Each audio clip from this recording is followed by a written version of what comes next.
श्री शिवाय नमस्तुभ्यम, हर हर महादेव, जय महाकाल। कैसे हैं आप सभी लोग। देखिए आज का जो ये वीडियो है ना, आप सभी लोगों के लिए बहुत ही ज्यादा खास और विशेष होने वाला है। आप सभी को पता है कार्तिक मास का बहुत पवित्र महीना चल रहा है और ये कार्तिक मास के महीने का पड़ने वाला पहला सोमवार का दिन है।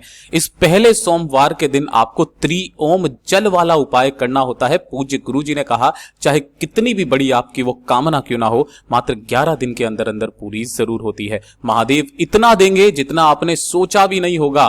पूज्य गुरु जी की कथा से सुनकर के और समझ करके पूरे उपाय को बड़े ही आसान भाषा में आपको बताऊंगा, परंतु उससे पहले आप सबसे एक छोटी सी प्रार्थना। जो लोग पहली बार आए हैं चैनल को सब्सक्राइब जरूर कीजिएगा और वीडियो को लाइक करके देव आदिदेव महादेव का कोई सा भी प्यारा नाम कमेंट बॉक्स में लिखना मत भूलिएगा। इस पूरे वीडियो में हम 3 महा उपायों के बारे में बात करेंगे जो कि आपकी अलग अलग कामना पूर्ति के लिए सिद्ध होंगे। और जितनी भी माताएं बहनें मेरे इस वीडियो को सुन रही हैं, देख रही हैं, अपनी बड़ी से बड़ी कामना की पूर्ति के लिए और अपने द्वारा किए गए उपायों का जिनका फल आपको जीवन में नहीं मिल रहा है, उन उपायों का फल प्राप्त करने के लिए इस कार्तिक मास के पहले सोमवार के दिन आपको ये उपाय करना है।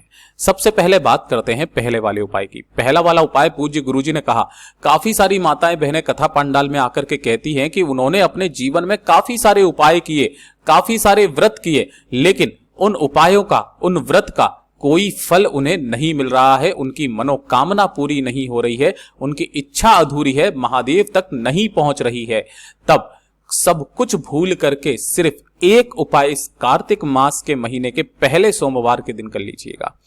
आपको करना क्या है, इस तरीके से लेनी होगी 3 बेलपत्र। यह है त्रिओम जल वाला उपाय। 3 बेलपत्र आपको लेनी है जो कहीं से भी खंडित कटी फटी ना हो। इस चीज का निश्चित रूप से ख्याल रखना। काफी सारे लोग नीचे की डंडी तोड़ देते हैं, आपको ये डंडी नहीं तोड़नी है, इस चीज का ध्यान रखिएगा।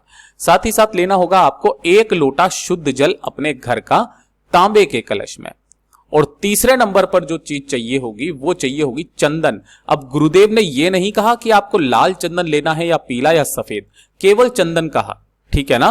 तो आपको जो चंदन मिल जाए वो चंदन ले लेना, ठीक। और एक लेना होगा दीपक। अब चाहे आप आटे का दीपक बनाओ चाहे मिट्टी का, गुरुदेव ने कहा दोनों में से कोई सा भी एक दीपक लेना, लेकिन उसके अंदर आपको लगानी होगी फूल बाती, यानी कि गोल बाती लगाना, और इसके अंदर भरना होगा घी, ठीक है। बस इन सभी चीजों को लेकर के आपको इस कार्तिक मास के महीने के पहले सोमवार के दिन पहुंच जाना है भोलेनाथ के मंदिर में, शिवलिंग के पास। किसी भी समय चले जाना। सबसे उत्तम समय गुरुदेव ने बताया कि जब सूरज ढल रहा हो, है ना, ढलने ही वाला हो, ढलने ही वाला हो, यानी कि प्रदोष काल का जो समय होता है, उस समय पर आपको इन्हें लेकर के पहुंच जाना भोलेनाथ के मंदिर में शिवलिंग के पास।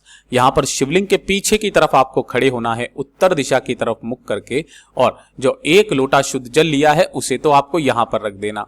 क्यों? क्योंकि उपाय करने का फल अलग है। पूज्य गुरु जी ने कहा जब आपको आपके द्वारा किए गए उपायों का, व्रत का फल नहीं मिल रहा होता है तो अपने जल चढ़ाने के क्रम को बदलिए।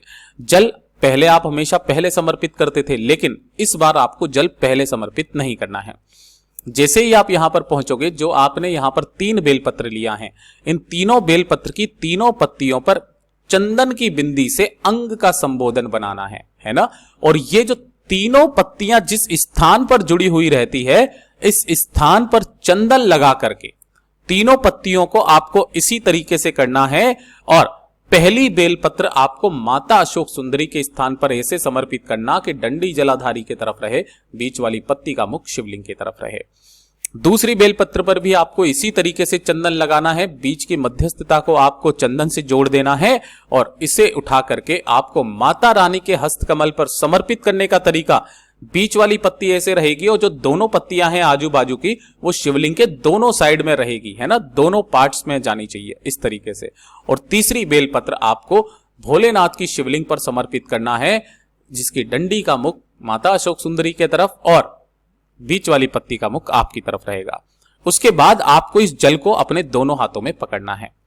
सबसे पहले आपको अपना नाम और गोत्र बोलना है, ठीक है। उसके बाद में जो भी आपकी कामना है उस कामना को बोलना है, और जिस तिथि को कर रहे हो कि कार्तिक मास की कृष्ण पक्ष की सोमवार की पंचमी तिथि के दिन, ऐसे करके बोलना है।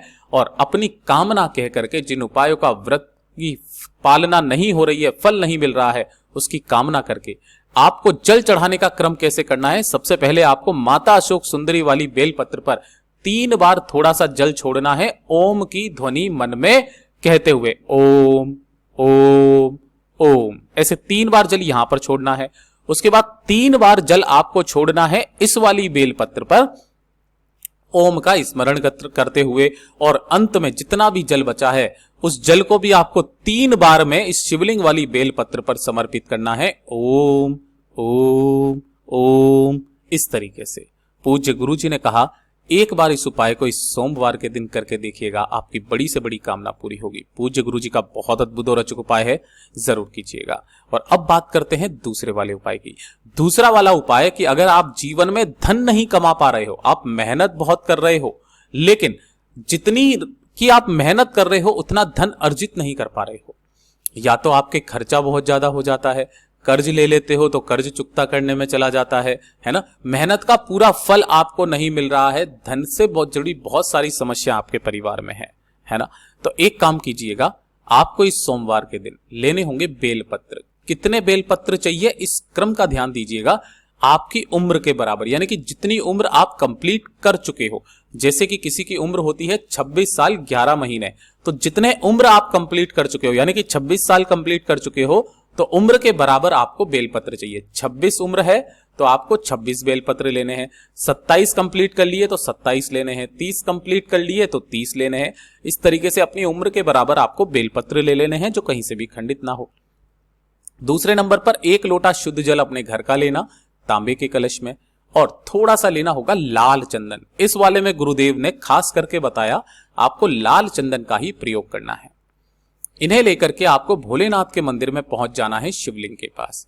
यहां पर आपको शिवलिंग के पीछे की तरफ खड़े होना है, जिससे आपका मुख उत्तर दिशा की तरफ में हो जाए।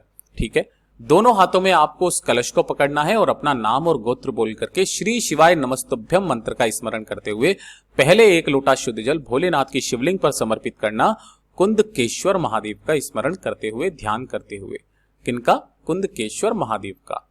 उसके बाद में जब जल समर्पित हो जाए, आपने जितने भी बेलपत्र लिए हैं अपनी उम्र के बराबर, आपको क्या करना है, जो लाल चंदन है उस लाल चंदन की बिंदी से, मतलब लाल चंदन को अपने दाहिने हाथ की अनामिका उंगली पर लेकर के, ये वाली जो डंडी होती है, ये वाली है ना, इस वाली डंडी पर आपको लाल चंदन लगाना है सभी बेलपत्रियों पर, और एक अंग का संबोधन इस वाली पत्ती पर, बीच वाली पत्ती पर। इन दोनों पर आपको कुछ नहीं करना है, बीच वाली पत्ती पर अंग का संबोधन लगाना है, और ये जो डंडी है इस डंडी को पूरा लाल चंदन में डुबो देना है। और उसके बाद में सभी बेलपत्रों पर इसी तरीके से लगा करके एक एक करके श्री शिवाय नमस्तुभ्यम मंत्र का स्मरण करते हुए सभी बेलपत्रियों को शिवलिंग के ठीक ऊपर इस तरीके से समर्पित करना कि डंडी जलाधारी की तरफ रहे, बीच वाली पत्ती का मुख आपकी तरफ में रहे।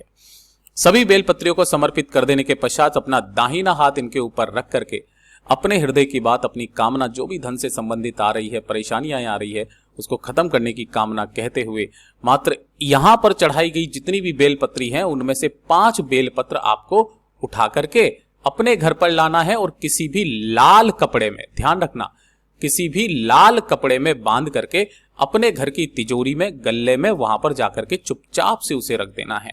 पूज्य गुरुजी ने कहा इस वाले उपाय को करने का 5 सोमवार का क्रम होता है महाराज।